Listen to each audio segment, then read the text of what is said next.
हमारा हम हर चैप्टर का एक माइंड मैप भी बनाएंगे, साथ साथ में कुछ हैंड रिटन नोट्स भी लिखेंगे जिससे आपको फ़ायदा मिलेगा। तो पहला इंट्रोडक्शन, जो ब्रीफली हम थोड़ी बात करेंगे इंट्रोडक्शन की, उसके बाद हम पढ़ेंगे इंटरनेशनल सिस्टम ऑफ यूनिट क्या है, मेजरमेंट ऑफ लेंथ करेंगे, मास करेंगे, टाइम करेंगे। ठीक है, जो नई एनसीईआरटी है उसमें ये वाला जो टॉपिक है ये रिमूव हो गया है, तो इसको हम स्किप कर देंगे। हम वही पढ़ेंगे जो नई एनसीईआरटी में मैं ऑलरेडी टिक करके लाया हूँ, पुरानी और नई में। और उसके बाद हम 2.7 significant figure, dimension of quantity, dimension of physical quantity के बाद उसका फॉर्मूला कैसे निकालते हैं, ये हमारा कंटेंट रहेगा जो हमने पढ़ने वाले हैं। ये याद रखिएगा, अगर आप मेरे साथ ये एनसीईआरटी लाइन बाय लाइन वाला वीडियो देख लेते हैं तो आपको यूनिट एंड डायमेंशन की सिर्फ और सिर्फ क्वेश्चन लगाने की जरूरत है। कंसेप्ट सारे में कवर कर दूंगा, जो एनसीईआरटी के बियॉन्ड होंगे वो भी और जो एनसीईआरटी में है वो भी। ठीक है, अब जब हम चैप्टर स्टार्ट करेंगे, जो इसका इंट्रोडक्शन है, अभी आपने देखा होगा नीट का पेपर बेस्ड होता है पूरा का पूरा एनसीईआरटी पे। तो एनसीईआरटी बेस्ड ऑन पेपर जो भी हैं वहाँ पर आपका जो पूछा जाएगा वो एनसीईआरटी के इंट्रोडक्शन से भी लाइनें पूछी गई हैं। ठीक है, तो अगर आप इस इंट्रोडक्शन में एक नज़र मारनी चाहें तो इसमें कुछ टर्म लिखे हैं जो बोल्ड कर रखे हैं, जैसे कि आपका यूनिट लिखा है और जिस तरह हमारा चैप्टर ही यूनिट है। ठीक है, उसके बाद हमारा फंडामेंटल एंड बेस क्वांटिटी लिखा है या बेस यूनिट लिखा है, फिर ड्राइव यूनिट लिखा है और फिर सिस्टम ऑफ यूनिट लिखा है। तो कहने का मतलब है इंट्रोडक्शन में जो हमारा इंपॉर्टेंट पॉइंट है यही है। आप ज़्यादा टाइम वेस्ट मत करें, एनसीईआरटी लेके बैठ सकते हैं। और एनसीईआरटी पे आप अगर आप कहते हैं सर हम नोट्स नहीं बनाना चाहते तो एनसीईआरटी पे स्टिकी नोट्स चिपका लीजिए। ठीक है, जो बाद में पढ़ने के लिए बहुत ईजी रहेगा। तो सबसे पहले हमारा जो इंट्रोडक्शन है, हम इसमें यूनिट पढ़ेंगे कि यूनिट क्या है, हम पढ़ेंगे मेजरमेंट क्या होता है, हम पढ़ेंगे फंडामेंटल और ड्राइव क्वांटिटी क्या है, और सिस्टम ऑफ यूनिट क्या होता है। सबसे पहले मेजरमेंट को समझने के लिए आपको ये पढ़ना पड़ेगा कि हम मेजरमेंट करते क्यों हैं। ठीक है, हम एनसीईआरटी में जाएंगे। पहले एक छोटी सी आप थ्योरी समझिए। मान लीजिए आपके पास ये एक बीकर है। ठीक है, या आपने एक बीकर लिया और इसमें कोई मान लो पानी भर दिया या कोई लिक्विड भर दिया। ठीक है, और मैंने बोला एक प्रैक्टिकल किया इसमें, और प्रैक्टिकल की जो रीडिंग आई वो रीडिंग मैंने आपको बताई कि जो हमारी इस बीकर की कुछ पर्टिकुलर वैल्यू है वो 15 निकल के आई। ठीक है, कोई एक्सपेरिमेंट किया, मैंने आपको ये नहीं बताया कि हमने क्या मेजरमेंट किया है, हमने कुछ मेजर किया। ठीक है, तो अब 15 जो वैल्यू आई, आप क्या समझ सकते हैं कि 15 क्या है। अगर हम बात करें ये जो लेवल ऑफ वाटर है ये हो सकता है, मे बी ये हाइट हो सकती है। ठीक है, आप कह सकते हैं सर जो पानी भरा है हो सकता है कि इसकी डेंसिटी हो जाए। समझ रहे हैं, तो हम मेजरमेंट किसका कर रहे हैं। सिंपली अगर आप सोचें, हम किसी भी फिजिकल क्वांटिटी को मेजर कर रहे हैं। ठीक है, आप कहेंगे सर फिजिकल क्वांटिटी कहाँ से आया। देखिए हाइट क्या है, कोई एक फिजिकल क्वांटिटी है, डेंसिटी क्या है, एक फिजिकल क्वांटिटी है। हो सकता है जो 15 है वो यहाँ से जो प्रेशर लग रहा है उसके ऊपर एटमॉस्फेयर पे वो हो, इसे एच हाइट की वजह से कोई प्रेशर हो, ये भी तो हो सकता है। तो कोई भी अगर आप मेजरमेंट कर रहे हैं, उस मेजरमेंट को करेक्टराइज करने के लिए, स्पेसिफाइड करने के लिए आपको यूनिट की जरूरत पड़ेगी। ठीक है, अगर मैं लिखता हूँ 15, क्या हाइट के लिए क्या लिख दूँ 15 मीटर, तो आप समझ जाएंगे सर ये हाइट है। अगर मैं लिख दूँ 15 डेंसिटी की यूनिट लिख दूँ केजी मीटर -3, तो ये डेंसिटी है। अगर मैं लिख दूँ 15 पास्कल, तो आप कहेंगे सर जो हमने मेजरमेंट किया वो ये जो हमने यूनिट लिखी है पीछे से, इस क्वांटिटी को हम यूनिट बोलते हैं। ठीक है, तो किसी भी फिजिकल क्वांटिटी को अगर आप मेजर कर रहे हैं, उस मेजरमेंट में जो आपका आउटकम्स आएगा, ठीक है, उसको करेक्टराइज करने के लिए हम किसका यूज करते हैं, यूनिट का करते हैं। ठीक है, तो आप ये भी कह सकते हैं सर जो फिजिकल क्वांटिटी है, जो आपकी फिजिकल क्वांटिटी है, वो फिजिकल क्वांटिटी को हम दो चीज़ों से करेक्टराइज करते हैं। पहला आपका न्यूमेरिकल वैल्यू, जो न्यूमेरिकल वैल्यू है उसको लेना पड़ेगा आपको, और दूसरी बात यूनिट, एक पर्टिकुलर यूनिट होगी जिससे आपको क्वांटिटी बोलेंगे। जैसे मान लो एरिया है तो मीटर स्क्वायर, अगर आपकी साइड है लेंथ है तो आप उसको मीटर से कह सकते हैं। अगर आपका वॉल्यूम है मीटर क्यूब, तो जो ये हम मीटर क्यूब मीटर स्क्वायर बोल रहे हैं ये क्या है, ये आपकी यूनिट है। और बात करें जो हम ये यूनिट बोल रहे हैं इस न्यूमेरिकल वैल्यू की, ये किसको डिफाइन कर रहा है, वो आपका फिजिकल क्वांटिटी को डिफाइन कर रहा है। और हम मेजरमेंट क्यों कर रहे हैं, उस फिजिकल क्वांटिटी को मेजर करना है। मान लो किसी में पानी मेजर करना है, किसी में उसकी डेंसिटी मेजर करनी है, तो जितने भी आप प्रैक्टिकल करेंगे हर प्रैक्टिकल में आप मेजरमेंट करेंगे। मेजरमेंट से क्या होगा, मेजरमेंट से आपके फिजिकल क्वांटिटी डिफाइन होगी। ठीक है, आगे चले अगर इसी में आप ये कह सकते हैं, एक अगर हम जनरल एग्जाम्पल लें, 1 किलोमीटर है, आपने इसको किलोमीटर में मेजर किया। सेकंड आपका 1000 मीटर है, आपने ये तो पढ़ा है कि 1 किलोमीटर में 1000 मीटर होते हैं। तो आप ये देख सकते हैं कि ये दो अलग अलग सिस्टम हो गए, एक ने किलोमीटर में मेजर किया है, एक ने मीटर में मेजर किया है। तो यहाँ पर आप ये कह सकते हैं सर ये इक्वल हो रहे हैं। तो इसका मतलब ये है कि कोई भी फिजिकल क्वांटिटी में जो न्यूमेरिकल वैल्यू है और जो यूनिट है उसकी वैल्यू क्या आएगी, हमेशा कांस्टेंट आएगी। उसकी वैल्यू क्या आएगी, कांस्टेंट आएगी। न्यूमेरिकल वैल्यू इनटू यूनिट जो भी आएगा वो कांस्टेंट आएगा। आप ये भी कह सकते हैं sir n equal to 1/u या u 1/n। जितना बड़ा नंबर होगा उतना छोटा यूनिट होगा, जितना बड़ा यूनिट होगा उतना छोटा नंबर होगा। यहाँ पे देखिए ये आपकी बड़ी यूनिट है तो n की वैल्यू न्यूमेरिकल वैल्यू कम हो गई, यहाँ पर ये ज़्यादा है ये कम है तो ये वाला आपकी वैल्यू क्या हो गई, ज़्यादा हो गई। तो जो हमारे यूनिट हैं वो डिफरेंट सिस्टम के लिए अलग अलग हो सकते हैं। फॉर एग्जांपल मैं बात कर रहा हूँ आपसे, आपकी यहाँ पर डिस्टेंस की 2 यूनिट आ गई, किलोमीटर मीटर, आप कहीं पर देखेंगे फुट में मेजर किया जाता है, कहीं पर इंच में मेजर किया जाता है। जैसे जैसे यूज होगा, जैसे जैसे जिसका एप्लीकेशन के हिसाब से हम उसका यूज़ करते रहते हैं, ठीक है। तो अब हमारे जो यूनिट होते हैं वो हमारे 3 टाइप के होते हैं, या ये बोल सकते हैं जो सिस्टम ऑफ यूनिट है, जो आपका सिस्टम ऑफ यूनिट है वो बेसिकली हमने एनसीईआरटी के अकॉर्डिंग पढ़ना है, जो कि 3 तरह का है, ठीक है। क्या क्या है वो हम डिस्कस करते हैं अपना यहाँ से। देखो हमने ये चेक कर लिया, ये एनसीईआरटी में बहुत पहले चीज़ें दी हैं तो हम बाद में इसको डिस्कस करेंगे। देखो यहाँ पर अगर हम बात करें तो यहाँ पे लिखे हैं 3 सच सिस्टम, CGS, एपीएस को ब्यूट्रिस भी कहते हैं। हो सकता है अगली बार आपके एग्जाम में एपीएस लिखा हुआ हो ही ना, ब्यूट्रिस लिखा हो, और MKS। 3 को हमने बहुत ज़्यादा यूज किया है। तो यहाँ पर क्या है, बेस यूनिट तीनों की लेंथ, मास और टाइम को हमने क्या किया, बेस क्वांटिटी एज्यूम किया। बेस क्वांटिटी क्या होती है, जो बिल्कुल बेसिक है, जिसका हम ड्राइव नहीं कर सकते, या सारी ड्राइव क्वांटिटी उसी के टर्म में ड्राइव करेंगे, आगे हम पढ़ेंगे। तो 3 हमारी सिस्टम है, ठीक है। CGS है, एपीएस है और MKS है। तो तीनों में क्या लिखा है देखो, पहला लेंथ है, दूसरा मास है, तीसरा टाइम है। तो टाइम तो तीनों में सेकंड में मेजर करना है, मास को ग्राम, पाउंड, किलोग्राम, सेंटीमीटर, और इसके बाद आपका फुट, और इसके बाद मीटर।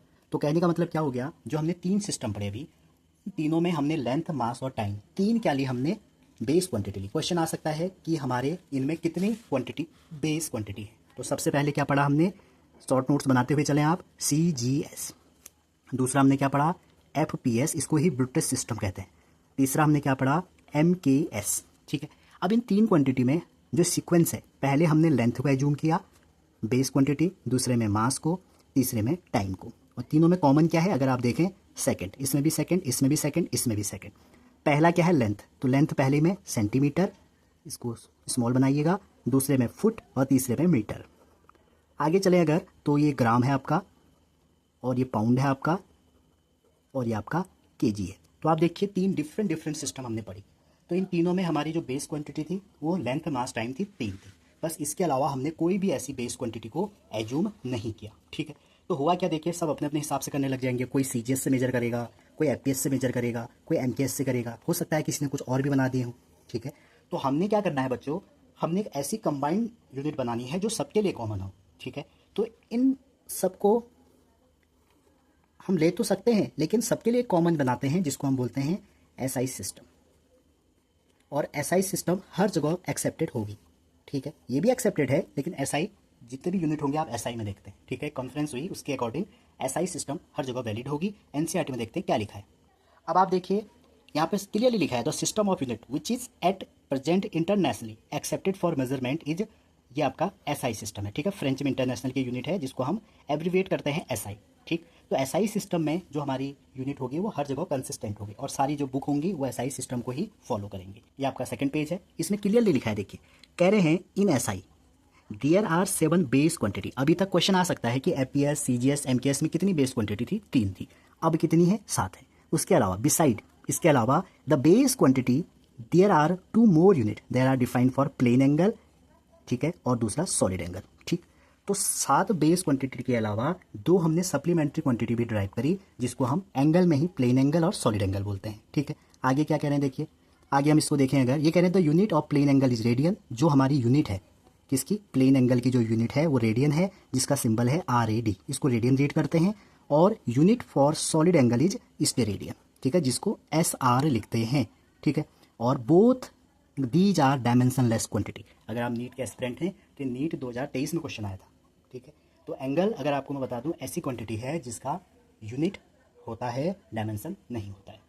अब आपने SI में अभी तक क्या पढ़ा, आपने SI में पढ़ा, मैं माइंड में शॉर्ट नोट्स बनाते हुए चल रहा हूँ, मे भी आप नोट कर रहे होंगे। बेस क्वांटिटी होती है SI में, और बेस क्वांटिटी जो होती हैं वो आपकी होती हैं 7, ठीक है। क्या क्या होती है वो आगे बात करेंगे। और इसके अलावा जो एक्स्ट्रा होती हैं सप्लीमेंट्री क्वांटिटी, वो हमारी 2 होती हैं। एक होता है प्लेन एंगल, ठीक है, इसको हम डिटेल में देखेंगे आगे अभी NCERT में ही, और दूसरा होता है सॉलिड एंगल। ये हमने पढ़ लिया, ठीक है। तो बेस क्वांटिटी एसआई ने क्या किया, जितनी भी क्वांटिटी है उनको दो भागों में बांट दिया, उनको क्लासिफाइड क्या कर दिया, एक तो कर दिया बेस क्वांटिटी, ठीक। सेकंड जो कर दिया वो कर दिया ड्राइव क्वांटिटी। जितनी भी एसआई सिस्टम है आपकी वो दो टाइप की क्वांटिटी है, एक तो बेस और दूसरा क्या है, ड्राइव। अच्छा, ड्राइव क्वांटिटी क्या होती है बच्चों, अगर आप ड्राइव की बात करें, जो ये 7 के अलावा कोई भी क्वांटिटी होंगी वो सब ड्राइव में आ जाएंगे।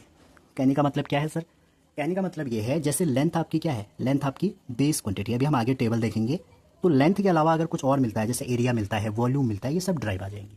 मतलब बेस तो फंडामेंटल है, लेकिन ड्राइव क्वांटिटी कैसी है उसको हम बेस के टर्म में एक्सप्रेस कर सकते हैं, ठीक है। अभी टेबल देखते हैं फिर आप समझेंगे आगे। अच्छा, ये जो एंगल है इसकी यूनिट हमने रेडियन पढ़ा था और इसके हमने स्टेरेडियन पढ़ा था, ठीक है। आप इतना जान लीजिए, ये 2D में बनता है, ये 3 डायमेंशन में बनता है। क्लियर है यहाँ तक। अब हम एनसीईआरटी के पहले 7 वो पढ़ते हैं, फिर ड्राइव के बीच में डिफरेंस देखेंगे। तो अगर हम एंगल के बारे में बात करें बच्चों, जो हमने 7 बेसिक सिस्टम के अलावा एक एंगल रखा है, आपके एनसीईआरटी में 2 डायग्राम दिए हैं, ठीक है। एंगल में भी हमने 2 टाइप के एंगल पढ़ने हैं। पहला क्या है, आप अगर देखें, पहला हमने पढ़ना है प्लेन एंगल, कल भी हमने बात करी थी प्लेन एंगल, और दूसरा पढ़ना है सॉलिड एंगल। देखिए, प्लेन एंगल कब होगा, जब कोई आर्क एंगल बनाएगा सेंटर पे अपने, ठीक है। कोई आर्क से बना हुआ जो एंगल होगा उसको प्लेन एंगल कहते हैं, और जिसकी यूनिट क्या होती है, रेडियन होती है। और जो 3D में किसी एरिया एलिमेंट है, ये जो पूरा है ये एरिया एलिमेंट है, इस एरिया एलिमेंट से जो एंगल होगा वो आपका स्टेरेडियन होगा, और इसकी जो यूनिट होती है वो स्टेरेडियन होती है, और जो एंगल होता है उसको हम सॉलिड एंगल भी कहते हैं, ठीक है। तो आप ये भी कह सकते हैं ये इनके फॉर्मूले होंगे, ठीक। Area over R square, area से कट किया है तो एरिया ओवर आर स्क्वायर, और यहाँ पर आर्क ओवर आर हो जाएगा, आर्क ओवर आर हो जाएगा, ठीक है। एक बात मैं आपको ये बता दूँ, जो एंगल क्वांटिटी है ये हमें लिखा भी है इसमें, एंगल क्वांटिटी की या जो फिजिकल क्वांटिटी एंगल है इसकी यूनिट होगी लेकिन डायमेंशन नहीं होगी। एंगल की यूनिट होगी, डायमेंशन नहीं होगी। बहुत सारे पेपरों में घुमा घुमा के पूछा गया है, ठीक है। एकमात्र ऐसी क्वांटिटी जिसकी डायमेंशन नहीं होती है, जिसकी यूनिट होती है। और बात करें यूनिट क्या होती है, तो एक फिक्स यूनिट नहीं है। प्लेन एंगल पूछेंगे तब फिक्स होगी कि प्लेन एंगल की रेडियन होती है, सॉलिड एंगल की स्टेरेडियन होती है, ठीक। चलिए आगे चलते हैं। अब जो हमने एसआई सिस्टम की बात करी, तो एसआई सिस्टम में हमारे 7 क्वांटिटी होती हैं जो बेस क्वांटिटी कहलाई जाती हैं, और आपके सामने ये टेबल है। ये 7 क्वांटिटी ऐसी हैं जिनकी हमारी क्या होती है, जिनको हमने बेस क्वांटिटी में काउंट किया है। वो क्वांटिटी कौन कौन सी हैं, पहली है लेंथ। अगर आप देखें पहली क्वांटिटी आपकी कौन सी है, लेंथ है। सेकंड मास है। थर्ड टाइम है। इलेक्ट्रिक करंट है। थर्मोडायनामिक टेम्परेचर है। अमाउंट ऑफ सब्सटेंस है। और एक हमारी क्वांटिटी और होती है जिसको हम बोलते हैं लुमिनस इंटेंसिटी। तो ये 7 क्वांटिटी बच्चों बेस क्वांटिटी है। इन 7 क्वांटिटी की यूनिट देखो, नाम भी दिया है और उसका सिंबल भी दिया है। इसकी जो यूनिट होती है वो क्या होती है, लेंथ की मीटर, मास की किलोग्राम, टाइम की सेकंड, इलेक्ट्रिक करंट की एम्पियर, थर्मोडायनामिक टेम्परेचर की केल्विन, अमाउंट ऑफ सब्सटेंस की मोल, लुमिनस इंटेंसिटी की कैंडेला। तो ये 7 की हमारी जो यूनिट होगी वो फिक्स होती है, और ये 7 ही क्वांटिटी हमारी बेस क्वांटिटी होगी जो हमें बताई गई है, ठीक। अगर थोड़ा डीपली इसको और देखें, इसकी डेफिनेशन में जाएं, तो मैंने कुछ लाइनें अंडरलाइन कर रखें। देखिए, जो मीटर डिफाइन होता है, मीटर कैसे डिफाइन होगा, मीटर होगा length of path travel by light in vacuum during और टाइम इंटरवल ऑफ 1/2999 समथिंग। आप ये भी कह सकते हैं, क्वेश्चन ये भी आ सकता है आपसे कि जो मीटर है वो कैसे डिफाइन होता है। तो मीटर डिफाइन होता है जो लाइट वैक्यूम में क्या करती है, पाथ लेंथ ट्रेवल करती है इतने टाइम ऑफ फ्रैक्शन के अंतराल में, ठीक है। और मास क्या होता है, मास की डेफिनेशन ये है। और टाइम के में एक बहुत इंपॉर्टेंट मुझे ये लगा, टाइम को जो हम मेजर करते हैं बच्चों वो करते हैं transition between 2 hyper fine level of ground state of caesium 133 atom. Question ये आ सकता है कि टाइम को हमने किससे मेजर किया है, सीजियम 133 एटम से मेजर किया है, ठीक है।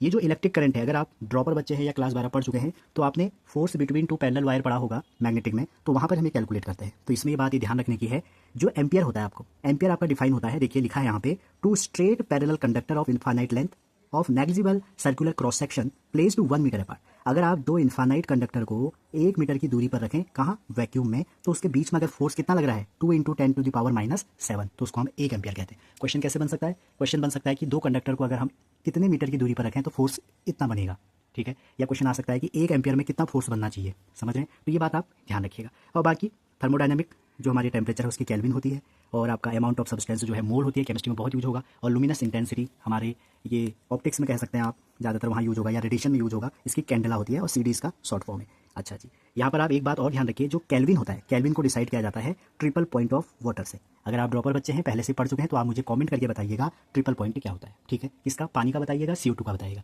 ट्रिपल पॉइंट की वैल्यू बताइएगा, प्रेशर और टेम्परेचर जहाँ पर ट्रिपल पॉइंट एग्जिस्ट करता है, ठीक है। नहीं तो हम बाद में जब NCERT कवर करेंगे तो ट्रिपल पॉइंट आपको थर्मल एक्सपेंशन में मिलेगा, हम वहाँ इसको डिटेल में पढ़ेंगे।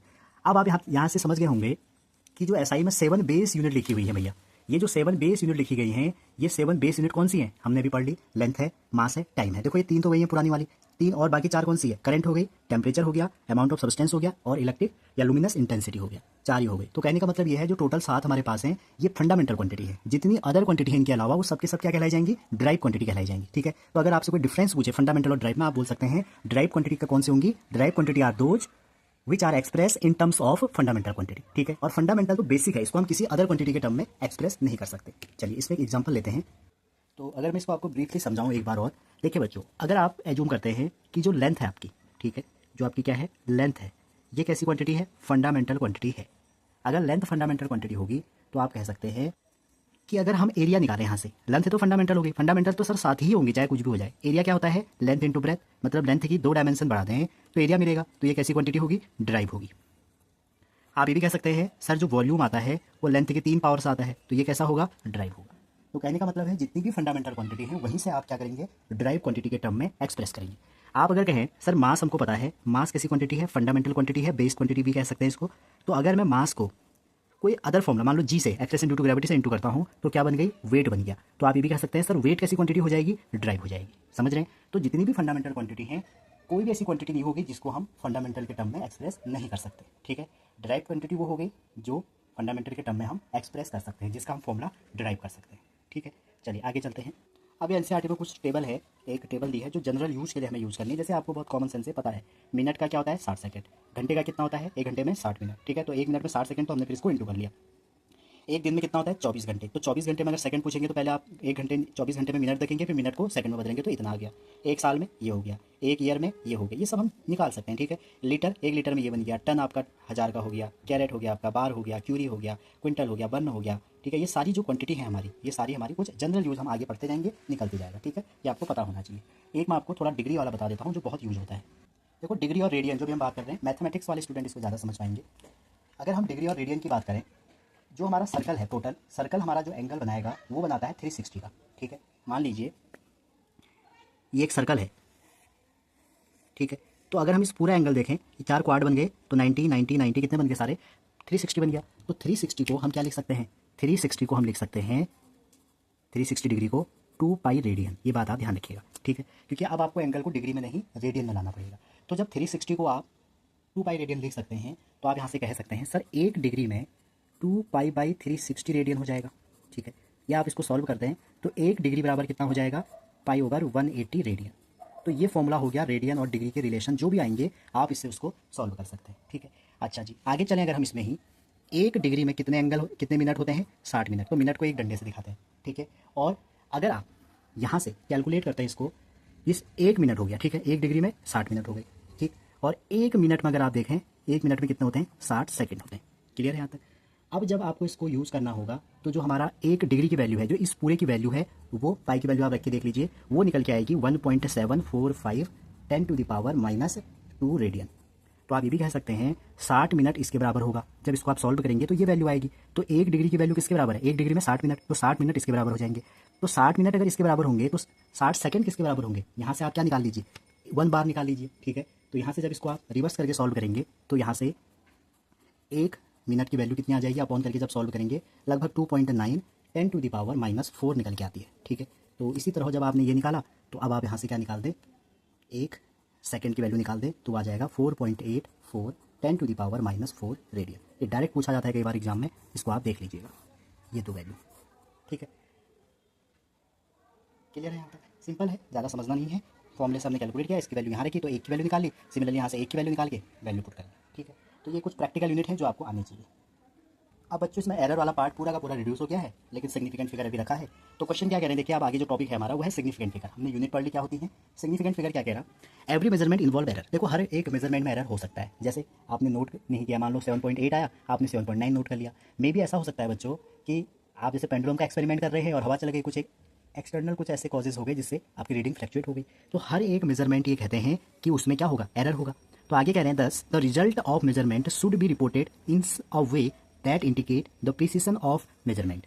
या आप नॉर्मल ये भी कह सकते हैं जो रिपोर्टेड रिजल्ट है ठीक of measurement is the number that include all digit in the number that are non reliable plus the first digit that is uncertain. ठीक है, तो जो रिलायबल डिजिट है और उसकी जो पहली डिजिट है वो आपने क्या हो जाएगी? सिग्निफिकेंट काउंट होगी। ठीक है, ये कह रहे हैं, मतलब आप ये कह सकते हैं कि जो सिग्निफिकेंट फिगर है वो आपको किसी भी मेजरमेंट के रिजल्ट के बारे में बताएगा, ठीक है। तो यहाँ पर कह रहे हैं reported result of measurement is a number that include all digit in number, जो क्या होंगे, जिस पर आप भरोसा कर रहे हैं, रिलायबल हो सकते हैं, plus the first digit that is uncertain, ठीक, जो अनिश्चित है। आगे देखिए, the first uncertain digit are known significant digit, ठीक है। मतलब कहने का मतलब इनका क्या है, जैसे आप मान के चलिए आपने सिंपल पेंडुलम का एक एक्सपेरिमेंट किया जिसकी रीडिंग आ रही है 1.62, ठीक है। तो जो डिजिट 1 और 6 है, ठीक है, ये कैसे है, ये कैसी डिजिट है, रिलायबल डिजिट है, या आप बोल सकते हैं ऐसी डिजिट है जिन पर आप ट्रस्ट कर सकते हैं कि ये सही होंगी। कौन कौन सी, डेसिमल से पहले और उसके बाद वाली। जबकि जो सेकंड वाली डिजिट है ये क्या है, अनसर्टेन है, ठीक है। तो आप ये कह सकते हैं ये 2 डिजिट और उसके आगे वाली डिजिट ये हमारी किस में काउंट हो जाएगी, सिग्निफिकेंट में। ये तो बेसिक आइडिया है। कुछ रूल है, कुछ आपके रूल हैं जो सिग्निफिकेंट में काम आएंगे। एक इसमें ये लाइन लिखी है जो इंपॉर्टेंट है कि a choice of change of different unit does not change the number of significant digit या फिगर इन अ मेजरमेंट। अगर आप अपना सिस्टम ऑफ यूनिट या बोल सकते हैं मेजरमेंट करने का जो स्केल है वो बदलते हैं तो आपका रिजल्ट में सिग्निफिकेंट फिगर कभी नहीं बदलेंगे। क्लियर है यहाँ तक। जैसे आप एग्जांपल देखिए, जैसे एक नंबर है 2.308 सेंटीमीटर, तो इसमें कितने हैं, 1 2 3 4, ठीक है। आपको काउंट करना नहीं चाहिए, तो इसमें 4 हो गए। बट इन डिफरेंट सिस्टम अगर हम इसको डिफरेंटली मेजर करें, ये तो सेंटीमीटर में था, अगर मीटर में करेंगे तो कितने रहेंगे, 1 2 3 4, तो 4 ही रहेंगे। तो अगर आप डिफरेंट आपका क्या करेंगे, यूनिट यूज करेंगे, तो आपका सिग्निफिकेंट फिगर कभी भी नहीं बदलेगा, ठीक। कुछ रूल हैं जो आपको आने चाहिए, इंपॉर्टेंट रूल हैं, और वो रूल क्या है वो आपको पता होनी चाहिए। पहला रूल है all non zero are significant, मतलब जितने भी नॉन जीरो हैं, जैसे मान लो मैं एग्जांपल भी लिख देता हूँ 1 2 3 4, चाहे डेसिमल हो या ना हो, ये आपके क्या है, सिग्निफिकेंट डिजिट है। आगे all zero between 2 non zero, जितने भी जीरो हैं जो नॉन जीरो के बीच में होंगे वो सारे सिग्निफिकेंट है। जैसे 1 0 0 1 ये है, जैसे तो 2 बीच के जो जीरो है ना ये भी सिग्निफिकेंट में काउंट होंगे, ऐसे रूल है इसके, ठीक है। कुछ रूल हमने पढ़ने हैं। No matter where the decimal point is if at all, decimal है नहीं है। आगे देखिए, if the number is less than 1, अगर नंबर 1 से कम है तो जो लेफ्ट हैंड वाले जीरो होंगे, जो आप बोल सकते हैं जो इसके प्रीसीडिंग जीरो होंगे, स्टार्टिंग वाले जीरो होंगे डेसिमल से, वो कभी भी सिग्निफिकेंट नहीं होंगे। जैसे ये एक नंबर लिखा है तो इसके ये जो लेफ्ट के जीरो हैं ये सारे के सारे सिग्निफिकेंट नहीं होंगे, ठीक। तो 2308 आपका क्या हो जाएगा, सिर्फ और सिर्फ इतने ही सिग्निफिकेंट काउंट होगा। द टर्मिनल या trailing zero in a number without decimal are not significant, अगर कोई भी नंबर ऐसा है जिसमें डेसिमल नहीं है तो जो टेलिंग जीरो है ये नहीं होंगे। तो आप क्या समझे कि अगर नंबर लेस देन 1 है, मतलब डेसिमल वाला है, तभी नंबर लेस देन 1 होगा, तो उसके लेफ्ट साइड के जीरो कभी सिग्निफिकेंट नहीं होंगे। अगर नंबर में डेसिमल नहीं है तो उसके राइट साइड वाले भी नहीं होंगे। लेकिन अगर नंबर में डेसिमल है, ठीक है, ये है, तो इस केस में राइट साइड के आपके सिग्निफिकेंट होंगे, ठीक है। यही रूल हमारा आगे भी लिखा है, अगर आप देखें तो ये लिखा है ये rule, trailing zero in a number with a decimal are significant. जैसे ये है तो इसमें 4 हो जाएंगे, अगर डेसिमल नहीं होता तो 2 होते, इसमें 1 2 3 4 हो जाएंगे, अगर डेसिमल नहीं होता तो 2 होते। क्लियर है यहाँ तक। अच्छा जी, आगे चलते हैं। जो साइंटिफिक नोटेशन है आपका, इस टाइप से हम कोई भी नंबर है उसको इस फॉर्म में लिखते हैं a × 10 to the power b। तो इस फॉर्म में जितने भी नंबर लिखे जाएंगे तो 10 की पावर b को काउंट नहीं करना है। आप 10 की पावर b को काउंट नहीं करेंगे, आप a को काउंट करेंगे और उसमें देखेंगे कितने सिग्निफिकेंट हैं, ठीक है। तो ये सारे हमारे क्या थे, सिग्निफिकेंट के कुछ रूल थे। अब हम कुछ एग्जाम्पल लेते हैं जिससे आप ज़्यादा समझेंगे कि सिग्निफिकेंट कैसे देखा जाता है, ठीक है। पहला रूल क्या है देखिए, अभी अभी हमने पढ़ा, थोड़ा रिवाइज करते हैं। All non zero are significant, मतलब कितने भी नॉन जीरो हों, 1 2 3, तो इसमें कितने 3, 1.2456, इसमें कितने 1 2 3 4 5 हो गए, 2 3 5 8, तो इसमें कितने हो गए 4 हो गए। बस काउंट करना है, चाहे डेसिमल हो चाहे ना हो, नॉन जीरो जब भी दिखेंगे सारे सिग्निफिकेंट हो जाएंगे। सेकंड रूल हमने पढ़ा था, जो भी जीरो होंगे, ठीक है, बिटवीन नॉन जीरो वो आपके क्या होंगे, सिग्निफिकेंट फिगर होंगे। आप कहेंगे सर एग्जांपल 1 0 0 1, देखो ये नॉन जीरो है, ये नॉन जीरो है, इसके बीच में ये 2 जीरो, तो ये भी सिग्निफिकेंट। 2 0 0 1 0 1, तो इसमें 2 बार देखेंगे हम, देखो ये भी सिग्निफिकेंट, ये भी सिग्निफिकेंट, 1 2 3 4 5 6 हो गए। जैसे आप कह सकते हैं सर 2 0 1 0 1 0 1, तो यहाँ पर जब भी नॉन जीरो के बीच में आएगा तो सिग्निफिकेंट, 1 2 3 4 5 6 7 8 हो जाएंगे, ठीक है। जब भी नॉन जीरो के बीच में नंबर आएगा आप उसको सिग्निफिकेंट कहेंगे ही कहेंगे, चाहे कुछ भी हो जाए। सेकंड या आप थर्ड कह सकते हैं, अगर नंबर जो है वो लेस देन 1 है, अगर नंबर लेस देन 1 है तो लेफ्ट जीरो जो होंगे आपके वो सिग्निफिकेंट नहीं होंगे। जैसे कि आपको एग्जांपल है ये, इसमें सिर्फ एक सिग्निफिकेंट है, क्यों, क्योंकि लेफ्ट साइड है। अगर ये होता 0 0 1 2, तो इसमें 2 है। अगर भैया ये होता 0.0, पहले 2 रूलों को मिक्स कर दूं अगर, तो इसमें ये तो नहीं होते, 1 2 3 4। बस आपको देख लेना है कि नंबर 1 से छोटा है या नहीं, ठीक है। आगे देखते हैं, अगर नंबर ऐसे हो तो इसमें 2 सिग्निफिकेंट हैं, अगर नंबर ऐसे हो इसमें 4 है। कहने का मतलब क्या है, अगर नंबर में कोई भी डेसिमल नहीं है, अगर नंबर में कोई भी डेसिमल नहीं है तो टेलिंग जो जीरो होंगे, जो टेलिंग जीरो होंगे वो आपके सिग्निफिकेंट नहीं होंगे। अगर नंबर में जीरो नहीं होते हैं, telling zero is not significant. अगर नंबर में जीरो है, अगर नंबर में डेसिमल है तो होगा। जैसे एक और एग्जांपल 2300, तो इसमें 2 सिग्निफिकेंट, लेकिन अगर लिख दिया 230.0 तो इसमें 4 हो जाएंगे। समझ गए होंगे यहाँ तक, तो एग्जाम्पल से ज़्यादा समझ गए।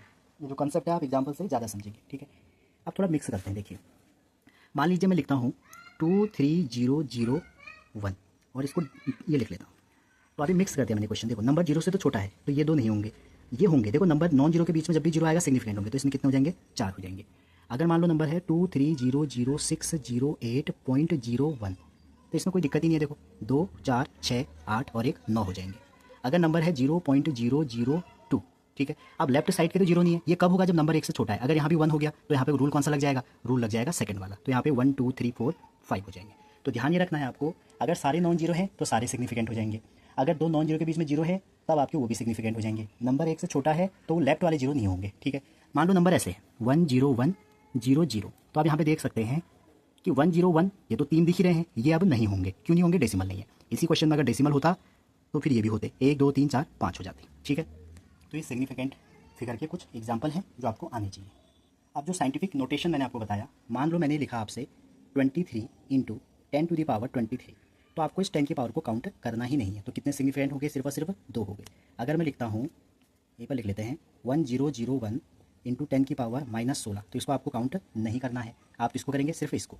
तो दो नॉन जीरो के बीच में जीरो, पुराने रूल सारे लग सकते हैं, तो इसमें 4 हो जाएंगे। तो साइंटिफिक नोटेशन जब भी आएगा आप क्या करेंगे, 10 की पावर जो है उसको काउंट नहीं करेंगे।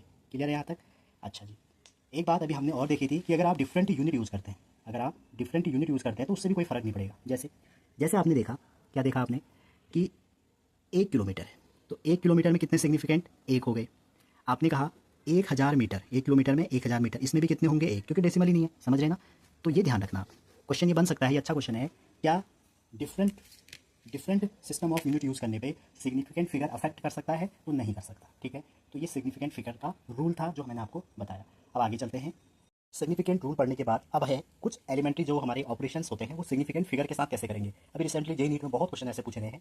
जो करना क्या है, आपको एडिशन करना है, सब्ट्रैक्ट करना है, मल्टीप्लाई करना है, प्रोडक्ट करना है, लेकिन किसको ध्यान में रखना है, सिग्निफिकेंट। तो यहाँ पे तो ऐसे इन्होंने कुछ खास दिया नहीं है। जो मेन पॉइंट है आपका वो यहाँ है, जो इन्होंने ब्लैक कर रखा है। क्या कहते हैं, इन मल्टीप्लिकेशन एंड डिवीजन, अगर मल्टीप्लाई और डिवीजन करना है, ठीक है, तो जो फाइनल रिजल्ट है, आप समझिए, जो फाइनल रिजल्ट है उसको रिटेन करना है उतने ही सिग्निफिकेंट डिजिट जितने क्या हो, जो उन नंबरों में लीस्ट फिगर हो। मतलब जैसे आप दो नंबर का प्रोडक्ट कर रहे हैं, डिवाइड कर रहे हैं, तो आपने देखना है कि किस नंबर में लीस्ट है।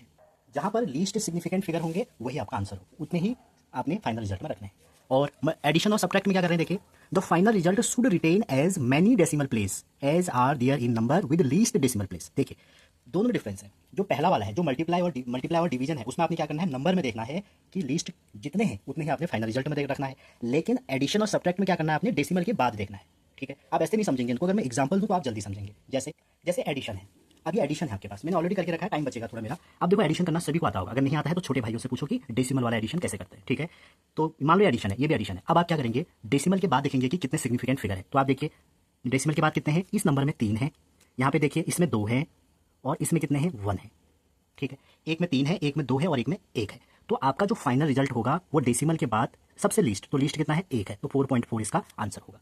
अगर आप यहाँ पे देखें, कहाँ पर, सेकंड वाले में, तो सेकंड में हम अगर इसको ऐड करें तो आप देखेंगे इसमें कितने हैं। अब देखिए ये जो है इसमें 4 सिग्निफिकेंट है टोटल, लेकिन डेसिमल के बाद अगर आप देखें, डेसिमल के बाद कितने सिग्निफिकेंट हैं ये आपको देखना है।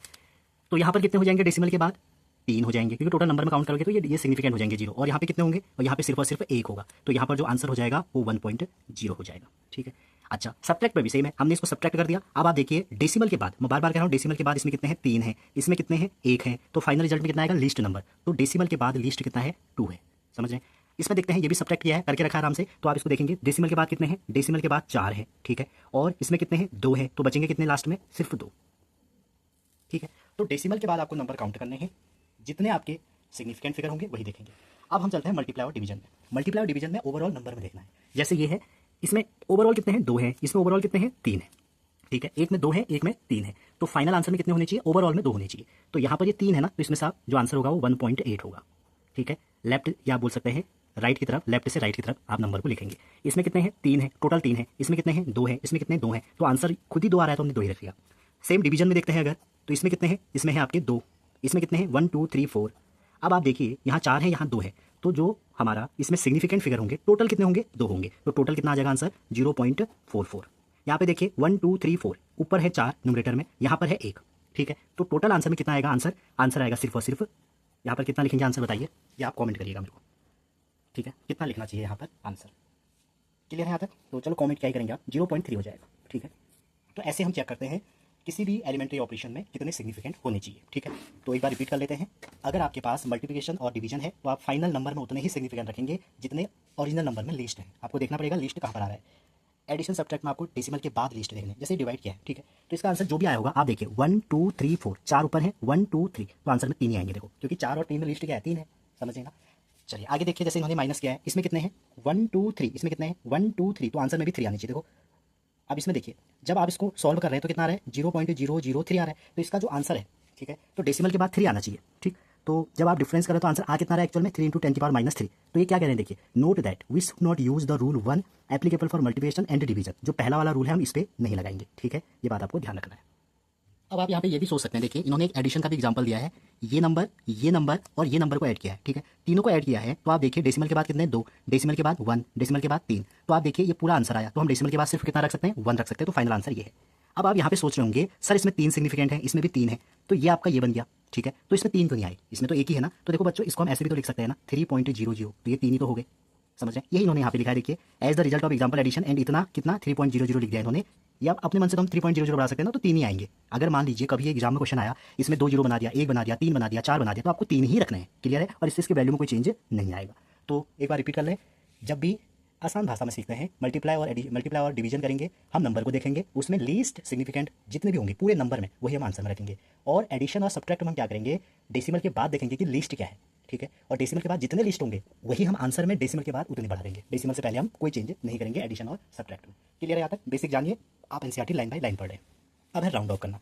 अभी जो राउंड ऑफ है, किसी भी नंबर का राउंड ऑफ करना है, एनसीईआरटी में बहुत कॉम्प्लेक्स करके दिया है और बहुत छोटा दिया है। देखो ये कह रहे हैं कि result of computation of approximate number which contain one या मोर अनसर्टेन डिजिट है, बहुत सारी वैल्यू आ रही है, जैसे किसी को 1.33334, तो हम उसको क्या करेंगे, उसको राउंड ऑफ करके एप्रोप्रिएट बना देंगे सिग्निफिकेंट में, ठीक है, ताकि हम उस वैल्यू पे ट्रस्ट कर सकें। तो उसके कुछ रूल है, ठीक है, तो मैंने ये जो राउंड ऑफ है इसमें कुछ काम का नहीं है, ठीक है, इसी के रूल मैंने आपके लिए ऑलरेडी समरी बना दी है, और वो ये है, वो क्या है देखिए, जैसे मान लीजिए मैंने एग्जाम्पल के साथ लिखा है, आपको इसको अप टू टू डिजिट क्या करना है, राउंड ऑफ करना है। आप देखिए क्या जिस नंबर को राउंड ऑफ करना है वो नंबर 5 से छोटा है, अगर है तो नो चेंज, उसमें आपने कोई चेंज नहीं करना है, 2 डिजिट लिख के आंसर खत्म, क्लियर।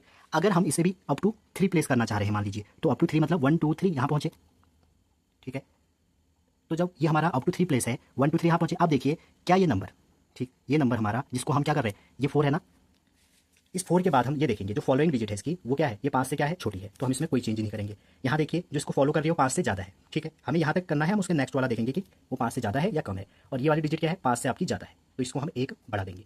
तो जब भी जिस नंबर को हम राउंड ऑफ कर रहे हैं वो 5 से ज़्यादा होगी, ठीक है, उसकी नेक्स्ट डिजिट जो है वो 5 से ज़्यादा होगी अगर, तो आप उसको +1 कर देंगे, 5 से कम होगी कोई चेंज नहीं करेंगे। क्वेश्चन आता है कि अगर 5 ही हो जाए, अगर 5 हो जाएगी तो क्या करेंगे। अब हमको 2 केस चेक करने पड़ेंगे, क्या 5 के बाद जो डिजिट है वो अदर देन 0 है, क्या 5 के बाद जो डिजिट है वो अदर देन 1 है, अदर देन 0 है। अगर है तो आप क्या करेंगे, अप टू 2 प्लेस ही कर रहे हैं हम, ठीक है, अप टू 2 प्लेस के बाद हमने क्या देखा 5 है, तो अगर 5 है तो हम क्या करेंगे, पीछे डिजिट देखेंगे, अगर उसके बाद क्या है 0 के अलावा कुछ भी है तो आप 1 बढ़ा देंगे। अगर 0 ही है तो फिर 0 के केस में क्या होगा, 5 से पहले आना पड़ेगा, 5 से पहले आना पड़ेगा। अगर इवन है तो no change, up to 2 place करना है, ये ध्यान रखना, और अगर ऑड है तो +1 कर देंगे, समझ रहे। एक बार हम रिवाइज कर लेते हैं, जैसे मैंने एक क्वेश्चन लिखा 9.41, मैंने कहा इसको आप up to 2 place round off करो, आपने देखा ये 4 है, 4 के बाद 1 है जो 5 से कम है, आपने कहा भैया ये 5 से कम है, तो हमने 9.4 लिख दिया। इसी क्वेश्चन में अगर मैं 4 6 लिख दूँ तो आपने कहा अप टू 2 प्लेस करना है, तो आपने देखा 2 प्लेस के बाद क्या है 6 है, आपने कहा ये तो ज़्यादा है तो 1 बढ़ा दो लास्ट डिजिट में। अगला आपने कहा भैया क्या है, अब अगला मैंने कहा 9.5 है और उसके बाद आपका कोई अदर डिजिट है, जैसे कि 6 है, 5 है, 4 है, ठीक है, 0 नहीं है, क्लियर है यहाँ तक, तो फिर आप कोई भी इसमें ऐसा चेंज नहीं करेंगे, क्लियर है यहाँ तक। लेकिन अगर 9.5 के बाद 0 है, ठीक है, तो आप उससे पहले देखेंगे कि कौन सी डिजिट है, कोई ना कोई डिजिट होगी, ठीक, तो यहाँ पर क्या है ऑड है, ऑड होगी तो 1 बढ़ा देना है, इवन होगी कोई चेंज नहीं करेंगे, ठीक।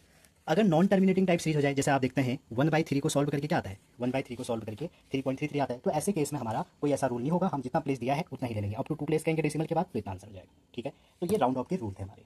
अब एक एग्जांपल देखते हैं, एनसीईआरटी ने हमको दिया हुआ है, करेंगे ईच साइड ऑफ क्यूब दिया आपको, ये क्यूब की साइड है, पूछ क्या रहे हैं टोटल सरफेस एरिया और वॉल्यूम, और दोनों को किस में निकालना है, एप्रोप्रिएट सिग्निफिकेंट फिगर। अब आपको सबसे पहले इनका फॉर्मूला आना चाहिए, पहले तो ये देख लीजिए इसमें कितने डिजिट है, 1 2 3 4, और वॉल्यूम और एरिया में प्रोडक्ट ही करना पड़ेगा आपको, ठीक है। तो आपका जो इसका वॉल्यूम होगा, अगर आपसे कहेंगे वॉल्यूम क्या होता है, वो होता है 6 साइड स्क्वायर, और वॉल्यूम कितना हो जाएगा साइड क्यूब, जो एरिया होता है वो 6 साइड स्क्वायर होता है, ये साइड क्यूब हो जाएगा। तो जब आप इसका स्क्वायर करेंगे, मान लो ये इंटू करके आ गया, ठीक है, अभी हम नहीं कर रहे हैं इंटू, ये तो बेसिक सी बात है। आपके आंसर में कितने थे 4 थे, तो आप 4 ही रखेंगे, किसमें टोटल नंबर में 1 2 3 4, तो ये आंसर हो गया। यहाँ पे देखिए इसका क्यूब है तो आंसर में 4 है तो 4 ही रहेंगे। क्लियर है यहाँ तक? चलो एक और क्वेश्चन देखते हैं। अब ऐसे क्वेश्चन ज़्यादा रिलेटेबल है जो आपके बुक में है। क्या कह रहे हैं? 5.74 gram of substance occupy 1.2 centimetre cube. Centimetre cube means volume है, एक्सप्रेस इट डेंसिटी। तो डेंसिटी क्या होता है? मास ओवर वॉल्यूम। अब देखो अगर आपके पास आंसर है, ठीक है, तो आंसर में आप क्या देखेंगे? 1 2, इसमें 2 है, इसमें कितने? 1 2 3। तो फाइनल आंसर इसको जो भी डिवाइड करके आएगा उसमें कितने होने चाहिए? 2 होने चाहिए। तो अगर इसका आंसर मैं दे दूँ 4.8, 4.81, 4.82, 4.834, ठीक है, तो आप इसको क्लिक करेंगे, सॉल्व नहीं करेंगे। अगर आपको एग्जाम में 2 ऑप्शन में 4.8 या कुछ ऐसा मिलता है तब आप क्या करेंगे? इसको सॉल्व करेंगे। समझ रहे हैं? जैसे यहाँ 4.8 है और एक मैंने 3.8 दे दिया तो आपको सॉल्व करना पड़ेगा। क्यों करना पड़ेगा? क्योंकि लिस्ट 2 है और दोनों में 2 आ गए। समझ रहे हैं? अगर ये ऑप्शन है ही नहीं, 4.8 एक ही ऑप्शन है, तो हम दो जिसमें डिजिट होंगे वो को उसको क्लिक कर लेंगे, वो सही हो जाएगा हमारा। ठीक है, तो ये हमारा क्या था? ये हमारा था सिग्निफिकेंट। ठीक, और एलिमेंट्री ऑपरेशन कैसे करते हैं। और इस चैप्टर का जो लास्ट टॉपिक है वो है डायमेंशन एनालिसिस। और डायमेंशन एनालिसिस में भी हम ये पढ़ेंगे कि कैसे डायमेंशन को कैलकुलेट किया जाता है और कैसे हम इसको डिफाइन कर सकते हैं। जैसे देखो बच्चों, सिंपल सी बात है, हमने यूनिट पढ़ी। हमने यूनिट में क्या पढ़ा? हमने पढ़ा कि कोई भी फिजिकल क्वांटिटी को हम कैरेक्टराइज कर सकते हैं किसी यूनिट से। ठीक है, वैसे ही हम किसी फिजिकल क्वांटिटी को डिस्क्राइब किससे कर सकते हैं? डायमेंशन से। यहाँ पर सिंपली लिखा है the nature of physical quantity is describe by dimension. जितनी भी क्वांटिटी है आपके, आप उसको डायमेंशन से इजीली डिस्क्राइब कर सकते हो। इवन आपको ये बता दूं, अगर आप किसी भी ड्राइव क्वांटिटी को बेसिक में कन्वर्ट कर रहे हैं तो आप डायमेंशन से इजीली बता सकते हैं। ठीक है, यहाँ लिखा भी है, देखिए, all the physical quantity represent by derived unit can be express in terms of some combination of 7 fundamental या बेस क्वांटिटी। जो मैंने आपको स्टार्टिंग में ही बताया था कि जो बेस क्वांटिटी है, हम सारी ड्राइव क्वांटिटी को बेस क्वांटिटी के टर्म में एक्सप्रेस करते हैं। लेकिन इजीली कैसे हो जाए? अगर आप किसी का डायमेंशन याद रखते हैं या डायमेंशन निकाल पाते हैं तो आप इजीली बता सकते हैं कि बेस क्वांटिटी को कितना मल्टीप्लाई करें, प्रोडक्ट करें कि डायमेंशन आ जाए। ठीक है, और यही हमने यहाँ लिखा है। आगे अगर हम इसको पढ़ें, ये कह रहे हैं डायमेंशन को हमेशा स्क्वायर ब्रैकेट में ही लिखा जाता है। ठीक, और कह रहे हैं कि लेंथ की एल है, मास की एम है, टाइम की टी है। ये स्टैंडर्ड है। इलेक्ट्रिक करंट की ए होती है, थर्मोडायनेमिक टेम्परेचर की के होगी, लुमिनस इंटेंसिटी की सी डी होगी, अमाउंट ऑफ सब्सटेंस की मोल होगी। और जो डायमेंशन की एग्जैक्ट डेफिनेशन है वो ये है, the dimension of a physical quantity are power या exponent to which the base quantity are raise to represent that quantity. आप ये भी कह सकते हैं कि सर जैसे लेंथ हमारी फंडामेंटल क्वांटिटी है। ठीक है, अगर हम लेंथ की एक पावर रेज करें, लेंथ स्क्वायर करें तो एरिया बन जाएगा। तो इसका मतलब क्या हो गया कि लेंथ को अगर हम 2 बार बढ़ाते हैं, स्क्वायर करते हैं, तो हमारी जो फंडामेंटल क्वांटिटी है वो रिप्रेजेंट किस ड्राइव क्वांटिटी को करेगी? एरिया को। ठीक है, जैसे आप कह सकते हैं सर मास है तो मास 1 है। अगर हम मास में एल एक लेंथ का और एक टाइम से डिवाइड कर दें तो क्या हो जाएगा? मास को लेंथ ओवर टाइम मतलब वेलोसिटी, तो ये मोमेंटम बन जाएगा। समझ रहे हैं? तो इजीली हम डायमेंशन निकाल सकते हैं किसी भी क्वांटिटी के। क्लियर है यहाँ तक? तो यही हमारा डायमेंशन था। थोड़ा इसको और डिटेल में देखें, अगर यहाँ पर लिख रहे हैं, देखिए ये कह रहे हैं product of mass and acceleration. अब मास तो हमारी फंडामेंटल क्वांटिटी है, एक्सेलेरेशन नहीं है। तो देखिए आप, हम एक्सेलेरेशन को बेसिक क्वांटिटी में ड्राइव कर सकते हैं। तो हमने क्या किया? लेंथ ओवर टाइम का स्क्वायर, क्योंकि एक्सेलेरेशन क्या होता है? Displacement over time. एक्सेलेरेशन होता है सॉरी वेलोसिटी ओवर टाइम, तो वेलोसिटी का क्या हो जाएगा? Length over time square. ठीक है, तो आप देखो, अगर हम मास को अगर एक लेंथ से और टाइम से हम डिवाइड कर दें तो डिवाइड को हम माइनस लिख दें तो ये क्वांटिटी किसको बताने लग जाएगी? फोर्स को बताने लग जाएगी। तो डायमेंशन एनालिसिस एक बहुत ईजी तरीका है किसी भी ड्राइव क्वांटिटी के बारे में जानने का, या आप ये बोल सकते हैं किस बेस क्वांटिटी को कितना बढ़ाएं कि ड्राइव मिल जाएगी, वही हमको डायमेंशन बताता है। देखो क्लियरली यहाँ पे सब लिखा है। आगे देखो यही लिखे हैं कि the dimension of force is इतना। ठीक है, तो फोर्स हैज 1 डायमेंशन इन मास। कई बार क्वेश्चन यहाँ आ सकता है ना कि जैसे फोर्स दे दिया रहेगा, आपसे पूछेगा कि find the dimension of force, और ऐसे ऑप्शन दे देंगे 1 डायमेंशन इन मास। इसका मतलब क्या हो गया? मास की पावर 1 है तो 1 dimension in mass, 1 dimension in length तो इसकी पावर 1 है, 1 dimension in length, and -2 dimension in time. Question पूछने का तरीका बदल सकता है, क्वेश्चन कभी नहीं बदलते। ठीक है, तो ऐसे कह रहे हैं तो dimension in all other base quantity are 0। या क्वेश्चन आपसे ये ऐसा भी घुमा के आ सकता है कि डायमेंशन ऑफ ये बोल सकते हैं डायमेंशन ऑफ फोर्स, ठीक है, has how many dimension of electric current. ठीक है, कि कितने हमारे इलेक्ट्रिक करंट फोर्स में होंगे, घुमा के कुछ भी आ सकता है। तो आपको ये ध्यान रखना है कि जो डायमेंशन है वो इजीली हमें बता देती है कि बेस क्वांटिटी को कितना बढ़ाए, कितना रेज करें उसकी पावर, कि हमें कोई एक ड्राइव क्वांटिटी रिप्रेजेंट करेंगे।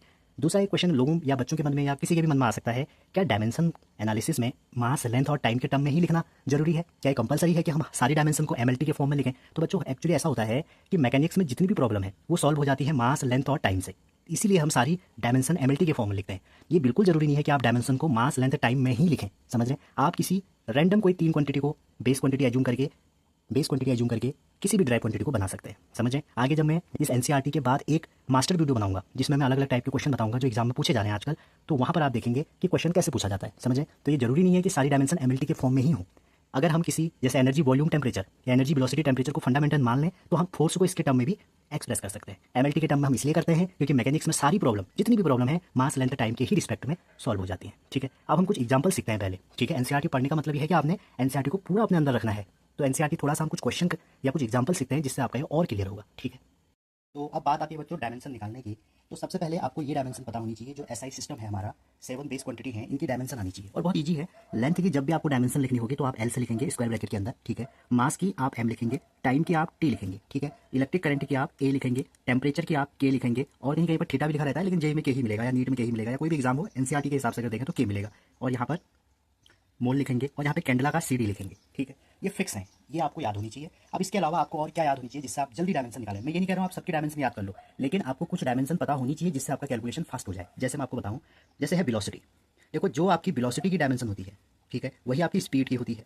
तो अगर कहीं पर भी आपको वेलोसिटी पूछे, स्पीड पीछे एक ही होगी, तो इसका क्या होता है, डिस्प्लेसमेंट ओवर टाइम, तो एल टी माइनस वन हो जाएगा। टी ऊपर आएगा तो नेगेटिव पावर। अब जब आपको कहीं पर भी वेलोसिटी का डायमेंशन यूज करनी होगी तो आप निकालें नहीं वहाँ पे, direct L T minus one रखें। वैसे ही अगर आप एक्सेलरेशन की बात करें तो एक्सेलेरेशन होता है rate change of velocity with respect to time, तो अगेन वेलोसिटी तो एक टाइम और बढ़ जाएगा। अब जैसे मैं आपसे फोर्स की पूछता हूँ, ठीक है, फोर्स की भी आप अपने दिमाग में बना के रखें। तो फोर्स का फॉर्मूला क्या होता है, मास इंटू एक्सेलेरेशन। अगर आपको एक्सेलेरेशन की याद होगी तो आप क्या करेंगे, मास की एम लिखेंगे, एक्सेलेरेशन की तुरंत उसके पीछे चिपका देंगे, तो ये डायमेंशन बन गई। और वहीं अगर वर्क की बात करें, जो डायमेंशन वर्क की होती है वही डायमेंशन एनर्जी की होती है। और कोई भी फॉर्मूला लगा दीजिए, basic formula force into displacement, अगर फोर्स की आती है तो आगे निकाल देंगे। तो इतने तो आपको पता होनी चाहिए। जैसे मान लीजिए आगे आप पढ़ेंगे, अगर आप ड्रॉपर बच्चे हैं तो आपको पता होगा कि बहुत सारी क्वांटिटी है। जैसे मैं आपको बताऊं, स्ट्रेस, तो स्ट्रेस जो होता है फोर्स पर यूनिट एरिया होता है। अब आपको फोर्स की आती है तो आप डायरेक्ट फोर्स की रखेंगे, एरिया की रखेंगे, आंसर आ जाएगा। नहीं तो आपको फोर्स की मास इंटू एक्सेलरेशन, और ये तो ये बहुत टाइम टेकिंग प्रोसेस हो जाती है। जैसे आपको टॉर्क की निकालनी है, ठीक है, तो आपको पता होना चाहिए कि टॉर्क की डायमेंशन कैसे निकालें, या आपको प्रेशर की निकालनी है। प्रेशर क्या होता है, फोर्स ओवर एरिया, ठीक है। लेकिन फोर्स की अगर आपको याद है तो आप तुरंत रखिए, आंसर आ जाएगा, ठीक। तो ये बेसिक डायमेंशन की क्लास है, जो मैं आगे आपको बताऊंगा। उसमें फिर आप जो नेक्स्ट वीडियो होगी उसमें मैं थोड़ा सा एडवांस चीज़ें बताऊंगा। अभी मैं एनसीईआरटी से थोड़ा सा भी इधर उधर नहीं चल रहा हूँ, ठीक है। तो किसी की भी अगर आपको डायमेंशन निकालनी है, जैसे मान लीजिए कोई कांस्टेंट है, ग्रेविटेशनल कांस्टेंट है जी, तो इसकी डायमेंशन आपको निकालनी है। तो कोई भी ऐसा फॉर्मूला ढूंढिए जहां पर आप इसकी निकाल सकते हैं। तो मुझे एक फॉर्मूला याद आ रहा है, एक्सेलेरेशन ड्यू टू ग्रेविटी होता है, ये आपने 9th क्लास में पढ़ा होगा ये। और जी क्या होता है, एक्सेलेरेशन, जो आपकी एक्सेलेरेशन की होती है वही जी की होती है। तो यहाँ से जी की क्या हो जाएगी, जी आर स्क्वायर ओवर एम हो जाएगी। तो आप जब वैल्यू रखेंगे जी की तो L T minus to direct हो जाएगा, देखिए। और रेडियस की एल स्क्वायर, और मास नीचे एम है तो ये ऊपर आ जाएगा एम माइनस वन, तो ये हो जाएगा M minus one L three T minus two. तो किसी की भी अगर आपको डायमेंशन कैलकुलेट करनी है, आपको करना क्या है, आपको उस क्वांटिटी का फॉर्मूला पता होना चाहिए, ठीक है। मैं फिर से कह रहा हूँ, ये एनसीईआरटी बेसिक चल रहा है, लाइन टू लाइन चल रही है। तो जो मैं नेक्स्ट वीडियो बनाऊंगा वो थोड़ा सा मैं एडवांस वीडियो बनाऊंगा। उसमें क्या होगा कि टाइप वाइज मैं आपको प्रॉब्लम बताऊंगा, तो उसमें और हम डायमेंशन की कुछ चीजें डिस्कस करेंगे, ठीक है। तो अभी हम एनसीईआरटी में वापस चलते हैं। तो ये क्या बोल रहे हैं, देखिए, dimension analysis and its application, इसके कुछ एप्लीकेशन है, ठीक है। तो इसमें इतना कुछ खास लिखा नहीं है, लेकिन इसमें एक पॉइंट ये लिखा है कि यहाँ पर देखें अगर आप, व्हेन मैग्नीट्यूड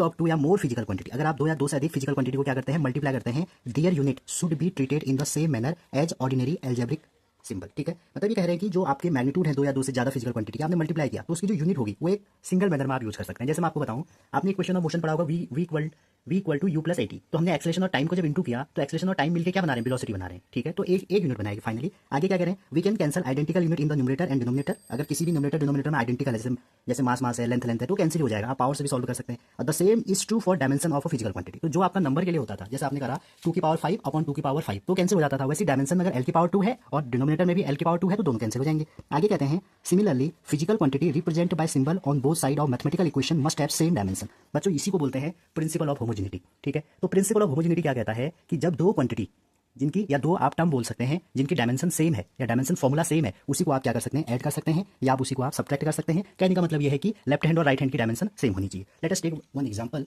ताकि आपका थोड़ा सा क्लियर हो जाए। मान लीजिए जैसे मैंने इक्वेशन लिखा, v equal to u plus at लिखा, ठीक है। तो अगर ये प्रिंसिपल ऑफ होमोजेनिटी को फॉलो करेगा तो इसकी डायमेंशन आपको पता है, अभी भी हमने बात करी, वेलोसिटी की क्या होती है, एल टी माइनस वन। ये भी वेलोसिटी है, इनिशियल वेलोसिटी है, ये भी L T minus one. Acceleration की आपको पता है एल टी माइनस टू, और टाइम की टी, तो ये क्या हो जाएगा, एल टी माइनस वन।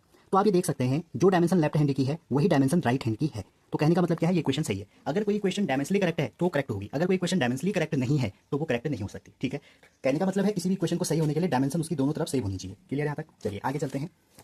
और यही अगली हेडिंग है, देखिए, checking the dimensional consistency of equation. आगे वही कर रहे हैं, जैसे आप दो को सब्ट्रैक्ट कर रहे हैं, ऐड कर रहे हैं, वही यहाँ पर लिखा है। और आगे आप जब अगली लाइन में जाएंगे तो आपको ये हेडिंग मिलेगी यहाँ पे, the principle of homogeneity of dimension is या in an equation is extremely useful in checking the correctness of an equation. किसी भी इक्वेशन को आपने चेक करना है तो प्रिंसिपल ऑफ होमोजेनिटी बहुत इंपॉर्टेंट रोल प्ले करती है। और प्रिंसिपल ऑफ होमोजेनिटी एक बार रिवाइज करें तो क्या है, दो सेम क्वांटिटी को अगर आप ऐड करते हैं, दो सेम फिजिकल क्वांटिटी को अगर आप ऐड करते हैं या सब्ट्रैक्ट करते हैं, ऐड और सब्ट्रैक्ट के लिए ये रूल है, तभी हम कर सकते हैं जब दोनों पेयर की डायमेंशन सेम हो। जरूरी नहीं है कि वेलोसिटी में वेलोसिटी ऐड करो, अगर आप वेलोसिटी में कोई थर्ड डायमेंशनल क्वांटिटी ऐड कर रहे हैं, पेयर ऐड कर रहे हैं, तो उस जो टर्म की है उसकी डायमेंशन सेम होनी चाहिए, ठीक है। आगे देखिए क्या करें, if the dimension of all the term are not same, अगर सेम नहीं है तो इक्वेशन क्या हो जाएगी, रॉन्ग हो जाएगी। और यही इन्होंने यहाँ पे लिखा है, जैसे एग्जांपल दिया है एनसीईआरटी में ये वाला, अब यहाँ पे क्या है एक्स, एक्स क्या है हम इसकी चेक कर रहे हैं, एक्स डिस्प्लेसमेंट है तो इसकी लेंथ हो जाएगी, ठीक है। एक्स नॉट इनिशियल है तो ये भी एल हो जाएगा, तो दोनों पेयर की सेम है। अब सबकी एल होनी चाहिए, ये वेलोसिटी है तो वेलोसिटी क्या होती है एल टी माइनस वन, और टाइम की टी तो टी कैंसिल, ये भी एल हो गया। और हाफ की नहीं होती है, कांस्टेंट की डायमेंशन नहीं लेते हैं, तो एल टी माइनस टू और ये टू टी टू कैंसिल हो गए, तो एल यहाँ पे क्या बन गया एल बन गया, ठीक है। तो ये करेक्ट इक्वेशन है। देखो तीनों सब निकाले हैं, एक्स निकाला है, एक्स नॉट निकाला है, ये निकाला, ये निकाला। अगर इनमें से कोई भी एक पेयर डायमेंशन एल नहीं देता तो ये गलत इक्वेशन हो जाती है, ठीक है। तो यही इन्होंने बताया है। आगे अगर आप देखिए तो एक बोल्ड करके बोल्ड लेटर में लिखा है, आप इसको पढ़ सकते हैं। जो हमने बात करी वही है, if an equation fail this consistency test, मतलब principle of homogeneity of dimension जो है उसको अगर कोई फॉलो नहीं करता है तो वो रॉन्ग होगी, ठीक है। तो यहाँ पे लिखा है।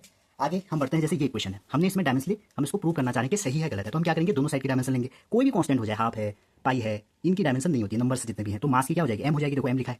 वेलोसिटी की एल टी माइनस वन, जैसे नॉर्मल अलजेब्रा का रूल है वैसे स्क्वायर है तो इन दोनों का स्क्वायर होगा। इधर क्या है मास, तो मास क्या हो जाएगा एम, इधर जी है तो जी का L L two T minus to, क्योंकि इन्होंने हाइट जो है हाइट की एल ले ली, होना क्या चाहिए था, इन्होंने शॉर्ट कर दिया यहाँ पर, ये मास है, मास का मास होना चाहिए था, जी का होना था एल टी माइनस टू और लेंथ का होना चाहिए था एल, तो एल स्क्वायर हो गया। तो आप देखेंगे दोनों साइड की डायमेंशन सेम है, तो इक्वेशन करेक्ट है।